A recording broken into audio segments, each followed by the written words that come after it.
ভাবে বলতে হবে আমরা হাদিরকে ফলো করে আমরা আমাদের মঞ্জিলে পৌঁছে যাব ইনশাআল্লাহ। আরেকটি ঘোষণা আপনাদেরকে করতে চাই। হাদি একটা অসাধারণ কাজ শুরু করেছিল। হাদি একটা কাজ পাগলা ছেলে, অসাধারণ কাজ শুরু করেছিল। কালচারাল ফ্যাসিজমকে মোকাবেলা করার জন্য সে একটা সেন্টার তৈরি করবার উদ্যোগ নিয়েছে। ভাবতে পারেন এই যুগে যখন তরুণেরা বই পড়া ছেড়ে দিয়েছে, তখন সেই কালচারাল সেন্টারে হাদি ঘুরে ঘুরে মানুষের কাছ থেকে বই জোগাড় করছে আগামী প্রজন্মকে উপযুক্ত করবার জন্য, ইন্টেলেকচুয়াল ফাইট করবার জন্য, কালচারাল ফ্যাসিজম মোকাবেলা করবার জন্য।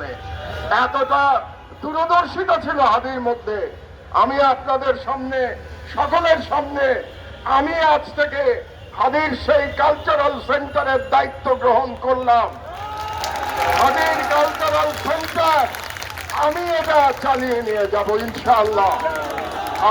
হাদির যারা সহকর্মী এখানে উপস্থিত আছে তাদেরকে আমি বলতে চাই, হাদিকে তোমরা সুস্থ হতে দাও, সেই পর্যন্ত হাদির কাজ আমি সম্পন্ন করব ইনশাআল্লাহ।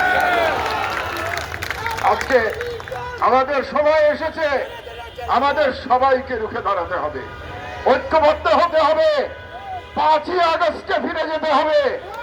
আর যে রাজনৈতিক নেতারা শুধুমাত্র ক্ষমতায় যাওয়ার জন্য 5ই আগস্টকে অস্বীকার করবে, ভারতীয় হেজেমনির সাথে সারেন্ডার করবে, আওয়ামী ফ্যাসিবাদকে পুনর্বাসিত করতে হবে, সেই সমস্ত রাজনৈতিক ব্যক্তিকে আপনারা প্রত্যাখ্যান করুন।